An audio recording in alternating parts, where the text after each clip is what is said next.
안녕하세요, 멜묵상. 오늘은 갈라디아서 6장 1절부터 5절 말씀 보도록 하겠습니다. 네, 갈라디아서 6장을 보기 전에 사실 이 단위가 5장 26절부터가 한 단위라고 볼 수 있거든요. 그래서 5장 26절도 같이 읽을 거예요. 바울은 지금까지, 그러니까 우리가 육체를 따라서 행하지 않고 성령을 따라서 행하면 어떤 열매를 맺는가 이런 이야기까지를 하고 있었어요. 그리고 이제 바울은 그러니까 그런 실천적인 성령의 열매를 따라서 살아가는 삶이 어떻게 열매 맺는지 케이스 스터디를 하나 하려고 합니다. 그 내용 한번 볼게요. 헛된 영광을 구하여 서로 노엽게 하거나 서로 투기하지 말지니라. 자 보세요. 이 무슨 말인지 설명해 드릴게요. 우리가 헛된 영광을 구하잖아요. 그러면 서로 분노하거나 질투하고 교만하게 행동한다는 거죠. 헛된 영광이 뭘까요? 헛된 영광은 이겁니다. 그러니까 내용이 빈 영광이에요. 내용이 빈 영광. 그러니까 여기서 헛된이라는 게 비어 있다라는 의미거든요. 그리스어로. 그러니까 이걸 좀 설명을 해볼게요. 제가 어, 나라고 하면 안 되지. 하여튼 뭐 누군가 언제 어떤 청년이 남자 청년이 20대 이정규 같은 청년이 뚱뚱해요. 뚱뚱한데 어떤 자매를 좋아해. 그래서 그 자매하고 잘 되고 싶어 가지고 막 다이어트를 열심히 했어요. 막 멋있게 보이려고. 다이어트에 성공했네? 근데 그 자매가 나를 안 좋아하고 딴 잘생긴 사람을 좋아해요.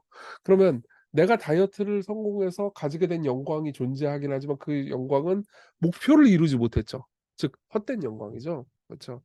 그러니까 지금 바울은 이렇게 얘기하는 겁니다. 우리가 삶에서 추구하는 모든 명예, 영광, 사람들의 인정 이게 다 헛된 영광이라는 거예요. 자꾸 그 헛된 영광을 추구하니까 우리가 서로 노엽게 하고 질투하고 그러는 거죠. 예. 그러면서 케이스 스터디를 하나 얘기해요. 뭐라고 그러냐면은 형제들아 6장 1절 사람이 만일 무슨 범죄한 일이 드러나거든. 네. 그러니까 이제 누군가 죄를 지은 것이 드러나잖아요. 그럼 그때부터 여러분들이 성령 충만한지 충만하지 않은지가 드러나게 됩니다. 그러니까 이렇게 상상을 해보세요. 이정규가 무슨 비리가 드러났다고 합시다. 제가 무슨 뭐 나쁜 짓을 했어요. 여러분 어떻게 행동할 것 같으세요? 물론 충격받고 상처받고 괴롭겠죠. 이해합니다. 근데 이제 여러분들이 어떻게 해야 되느냐? 신령한 너희는 즉 성령 충만한 너희는 온유한 심령으로 그러한 자를 바로잡고 너 자신을 살펴보아 너도 시험을 받을까 두려워하라. 정죄하라고요? 아니죠. 정죄하는 게 아니고 스스로를 돌아보라고 그러죠. 내가 시험을 받을까 두렵다. 저 사람이 저지른 죄 나도 저지를 수 있었는데 내가 기회가 안 돼서 저지르지 못했을 뿐이지 나도 똑같은 죄인이야. 그러면서 겸손히 자신을 살펴본 동시에 상대방을 바로잡기 위해서 노력하라는 거죠. 그러면서 뭐라고 그래요? 너희가 짐을 서로 지라. 그리하여 그리스도의 법을 성취하라. 보세요. 그리스도의 법은 뭐예요? 서로 사랑하라는 거잖아요. 뭐 어떻게 해서 짐을 해야 되겠어요? 저 사람이 저지른 모든 죄 때문에 당해야 되는 고통이 있잖아요. 그 고통을 저 사람 혼자 지라고 떠넘기고 괴롭게 내두지 말고 같이 사랑하고 같이 지라는 거죠. 사랑하라는 겁니다. 이게 되게 중요한 지점이에요. 참 좀 이따 더 자세히 얘기하지만 많은 기독교인들이 여기서 벗어나서 그냥 정죄만 하고 그런 경우가 너무 많습니다.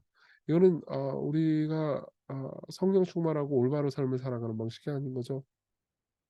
그래서 3 절에 보면 만일 누가 아무것도 되지 못하고 된 줄로 생각하면 스스로 속임이라. 예. 만일 어떤 사람이 그러니까 내가 이 과정 중에서 뭐 그냥 내가 뭐라도 된 줄로 하고 막 되지도 못하고 된 줄로 생각하면서 막 여기저기 충고를 하고 다니고 그러면 스스로 속이는 거예요. 근데 어떻게 해요? 각각 자기의 일을 살피라고 말합니다. 그러니까 자기 자신을 돌아보는 거죠. 그러면은 자랑할 것이 자기에게는 있어도 남에게는 있지 아니하리니 각각 자기의 짐을 질 것이라. 보세요. 이게 무슨 의미일까요? 짐을 서로 지라고 2 절에 말해 놓고 5 절에는 각각 자기의 짐을 지래요. 이거는 좀 약간 다릅니다. 내용이 다른데 좀 이따 이거 적용할 때 좀 설명을 자세히 해줄 거예요. 근데 어쨌든 간에 둘 다 하나님 말씀이고 그리고 둘 다 서로 원리가 위배되지 않습니다. 우리는 서로의 짐을 져주는 동시에 각각 자기의 짐을 져야 됩니다. 각각 자기의 짐만 지라고 말하는 게 아니잖아요. 그쵸? 일단은 이렇게 내용을 좀 생각을 해 놓고 그다음 적용을 해 봅시다. 첫 번째입니다. 여러분 누군가 범죄한 일이 드러났을 때 누군가 이정규가 뭐 누구 뭐 아는 사람이 어떤 목회자가 문제가 있다. 그러면요. 겸손하게 대하셔야 됩니다. 그럼 진정한 겸손은 어떻게 하냐? 정죄하지 않아요. "그럴 줄 알았어. 신나는군." 그러면서 "저 이정규 저 인간 말이야. 저 뭐 사고 한번 칠 줄 알았어." 그 나대더니 이건 그냥 기뻐하는 거잖아요. 그쵸. 정죄하는 거죠. 정죄를 가서 막 가 가지고 욕하고 막 "이 나쁜 놈아." 꼭 이것만 정죄가 아니에요. "그럴 줄 알았어." 이게 정죄예요, 정죄죠. 예. 자기는 더 나은 사람인 양 생각하는 겁니다. 이건 진정한 겸손이 아니에요. 일단 진정한 겸손은 냉담하지도 않습니다. 어떤 사람은 정죄는 안 해요. 그렇지만 "아유 그런 거 신경 쓰지 마. 상관없어." 예. 근데 성경은 그렇게 하라고 하지 않죠. 가서 온유한 심령으로 그 사람을 바로잡으라고 해요. 그러니까 그 사람을 위해서 할 수 있는 일을 하라는 겁니다. 그 사람을 변화될 수 있도록 도와주라는 거예요. 그런 의미에서 진정한 겸손은 상대를 사랑하기에 정죄하지 않으면서 상대를 변화시키려고 합니다. 예. 성령 충만은요 늘 사람들을 사랑하게 만드니깐요. 아 여기 "각각 자기의 짐을 질 것이다." 요 말 있잖아요. 요 말을 쪼끔 설명을 해 드릴게요. 누군가 범죄한 일이 있을 때 여러분들이 제일 생각해야 되는 것은 각각 자기의 짐을 지는 거거든요. 그거는 그러니까 내가 가지고 있는 그 성품과 그리고 타고난 성정을 생각하면서 이 모든 걸 평가하라는 거예요. 김계란 목사님이 옛날에 목회를 할 때 인제 이 젊은 시절 목회를 할 때 그렇게 속썩이던 부부가 있었대요. 하여튼 괴롭혔대요. 그래 가지고 '저 부부 진짜 우리 교회 떠났으면 좋겠다.' 그러면서 괴로워하고 있는데 어떤 다른 나이가 좀 지긋하신 목사님이 그 팀 케러 목사님한테 이렇게 충고를 줬다고 하더라고요. 좋은 충고인데 자 들어보십시다. "특별 은총이 있고 일반 은총이 있습니다. 하나님의 일반 은총 때문에 우리 중 어떤 사람의 가정은 참으로 훌륭해요. 그 사람은 자라면서 많은 사랑을 받죠." 저 같은 경우에도 이런 좋은 가정에서 자랐습니다. 그러니까 부모님으로부터 사랑을 많이 받았어요. 그러다 보니까는 정서적으로 안정된 환경에서 자라기가 쉽겠죠. 그쵸. 덕분에 절제력도 상당히 갖추고 절제력은 안 갖췄는데 저는. 어쨌든 틴케러 목사님은 절제를 갖췄겠죠. 정서도 비교적 안정돼 있어요. 그런 사람은 그리스도인이 될 때 말하자면 성품을 0 에서 10 까지로 볼 때 대략 3 에서 시작합니다. 그리스도 안에서 5 년을 성장한 후 3.5 까지 올라가고요. 근데 그 과정은 매우 힘든 시기를 겪었어요. 그러니까 팀 케러 목사님이 되게 힘들어하는 그 부부 있죠. 그 부부는 매우 힘든 시기를 겪었어요. 남편과 아내 둘 다 끔찍한 가정에서 자랐죠. 예. 그러다가 자신들의 삶을 그리스도께 드렸고 일반은 촉에서 성품의 수준 0 에서 빵에서 신앙생활을 시작했어요. 한마디로 그분들은 만신창이었던 겁니다. 근데 5 년간 신앙생활을 한 후 이제 1.5에 이르렀어요. 그분들은 상당히 우리보다 훨씬 많이 나아졌어요. 그런데도 우리는 그분들을 보면서 '나는 그 사람들보다 2배 더 사랑하고 2배 더 절제.'라고 말하죠. 그분들에게는 그분들의 짐이 있고 우리에게는 우리의 짐이 있다는 사실을 잊고 있는 거예요. 예. 여러분 이걸 잘 기억하셔야 됩니다. 예. 여러분들이 타고나게 절제력이 있잖아요. 그러면요. 그건 은사예요. 감사해야 되는 일이죠. 비교하면서 자존감을 높이고 막 영광을 취하고 이러면 안 됩니다. 자 그러면 이런 교만에서 벗어나는 방법은 뭘까요? 진정한 영광을 추구하는 거죠. 헛된 영광 말고요. 예. 여러분 보세요. 진짜 우리의 삶에서 그랜드 캐니언 앞에 서잖아요. 우리가 그랜드 캐니언 옆에서 파 놓은 작은 구덩이 따위를 보지 않을 거예요. 영광에 사로잡히겠죠. 그러니까 무슨 말이냐면 이런 거예요. 여러분 우리가 자꾸 사람의 칭찬을 받잖아요. 그러면 받아도 우리가 여전히 목마르고 막 배가 꽉 찬 느낌이 아닐 겁니다. 예. 사람의 칭찬과 인정은 그냥 금방 우리 마음 가운데 만족을 사가로들게 만들어요. 근데 온 우주에서 가장 위대한 분, 모든 것 위에 계신 분이 여러분들을 정말 소중한 존재로 여기시면서 "잘하였도다. 착하고 충성된 종아." 그럼 어떻게 되겠어요? 우린 정말 만족하게 됩니다. 여러분 보세요. 여러분들을 제가 이런 말은 그렇지만 제가 여러분들을 칭찬한다고 해서 여러분들 뭐 기분 좋겠어요. 그죠? 예를 들면 우리 교회에 뭐 어떤 미술하는 사람이 있다고 합시다. 그럼 제가 그림 잘 그린다. 너무 그림 멋있어." 그러면 여러분들 "에 목사님 고마워요." 그러고 말겠죠.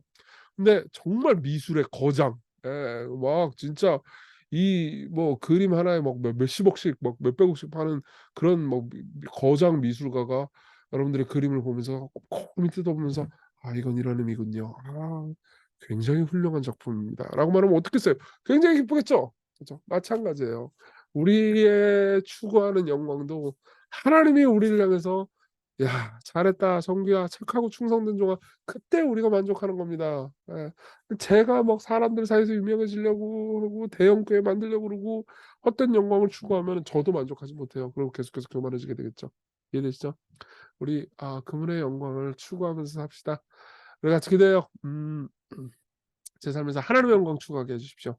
하나님의 칭찬 안에서 안식하게 해 주세요. 이렇게 기도해 주시고 오늘 사람들의 비판이랑 꾸중 있어도 너무 괴로워하지 말고 또 사람들이 칭찬해 준다고 그래 가지고 너무 기뻐하고 그러지 말고 하나님의 칭찬을 추구하는 삶 살게 해 달라고.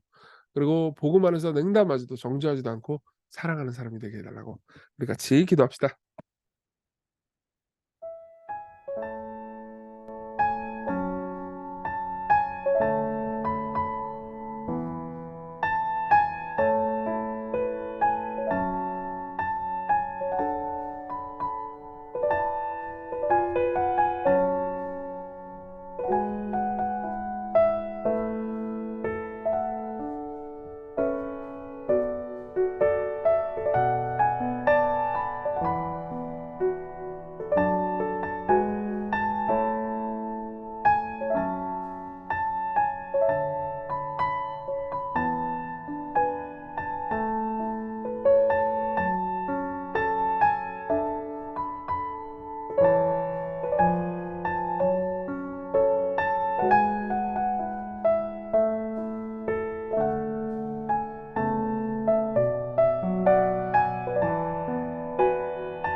기도하겠습니다. 은혜로우신 주님, 우리가 헛된 영광이 아닌 진정한 영광, 하나님의 영광은 하나님의 칭찬을 추구하며 이 세상을 살게 해 주세요.